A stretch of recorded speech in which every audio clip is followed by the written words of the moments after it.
आज आमे बनैबा सावित्री स्पेशल मुग चकटा आ मुग चकटा खाइबा को को मानको भल लागे कमेंट सेक्शन में नियति आबे लिखिबे मते तो भारी भल लागे आ मुग चकटा गोटे एते हेल्दी खाइबा हेते आकु आपण सब दिन खाइ परिबे आ छुआ टू बड़ पर्यंत तो समस्त को ए मुग चकटा पसंद आस्ते त आज सहज उपाय रे ओडिया बहु ता स्टाइल किपरि मुग चकटा बनैछि चालंतु देखिनबा। नमस्कार ओडिया बहु रोसे को आपण मानको बहुत बहुत स्वागत। मुग चकटा बनैया पई एठी मु गोटा मुग को 5 ରୁ 6 घंटा बतुरेकी की रखिली आपण जो आमर फाड़ मुग आसे डाली आम कर खाई दो से मुग भी ये आड करेंगे नहीं पारे कि गोटा मुगर आमर ये भोगटी प्रस्तुत होता है बहुत भल लगी था। देखो मुग को भल भाव छाणी नहीं आसी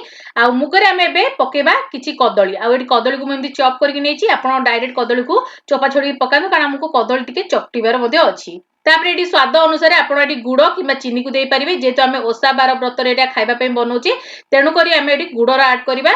आमर ओषा बार में चीनी खिया जाए न गुड़ ही खिया जाए ना आपड़ मिश्री गुंड करके पकई पारे आम ये हाल्का टे गुड़ आउ कदली को एमती चकटी ना मुग सागर जहाँफल गोटे टेक्सचर बहुत भल पलि आसे टेस्ट बहुत बढ़ी जाए आठी आम बहुत सारा फल यूज करवा आपण पाखे जेकोसी फल अच्छी आप यूज करेंगे ना तो आपंकर मन पसंद फल ये नहीं पारे। ये भल भाव में मुझे कदली गुड़ आ मुग को चकटी नौची ये किसी आंब को आड कर मुग चकटार आंबर टेस्ट बहुत बढ़िया आसता है तो आंबटा निहाती भाव पकातु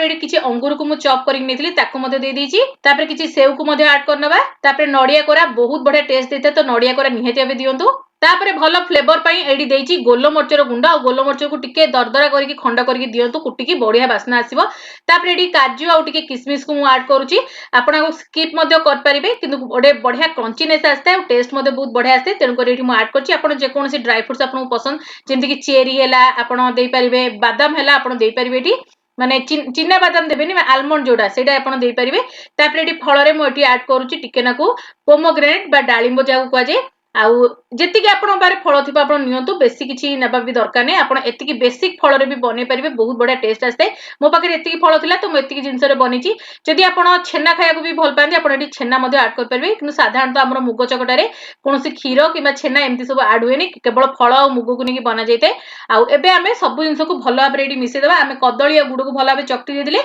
एबे केवल फल गुडी को आमे भल भाबरे मिसै नेबा तो एटी देखो तो मु भल भाबरे सब जिंस को मिसै देतिले आ भल भाबरे टिके हल्का क्रॉस मध्ये कर देतिले तो बहुत बढ़िया भाव चकटी जाइए तो एबे गोटे प्लेट को सर्व कर नौची आप देखि पारुथिबे केते सुंदर हमर मुग चकटाटी रेडी हेची खाइबा को तो अति स्वादिया लगते आउ पेट मध्ये पूरा फुल रही बहुत समय पर्यंत जेहेतु सावित्री रे आमे उपास रही था तो यही भोगटी खाइबा द्वारा आम पेट को मध्ये ठंडा मिलवा सहित आ भोक मध्ये बहुत कम लगी था तो नियति आबे सावित्री मुग चकटा को ट्राई करंतु केमती लागिला आपनकर मतामत नियति आबे शेयर करंतु ओडिया बोर जदी छोट छोट रेसिपी आपण मानको भल लागते नियति आबे लाइक करिवे शेयर करिवे चैनल रे नथिले सब्सक्राइब करिया को भूलिबेनी साइड रे बेल आइकन को प्रेस करिवे ता द्वारा आपण माने मोर एमती भल भल रेसिपी गुडी को आगु देख परिवे जदी फेसबुक पेज रे देखुचनी फॉलो करिया को तो बिल्कुल भूलिबेनी आ मोर इंस्टाग्राम पेज को मध्ये फॉलो करनेबे सेठी मध्ये मु बहुत ही बढ़िया बढ़िया पोस्ट करथे आपण मानको पई आ आपण माने मो वीडियो को को जगह देखुचनी कमेंट रे लिखियो बिल्कुल भूलिबेनी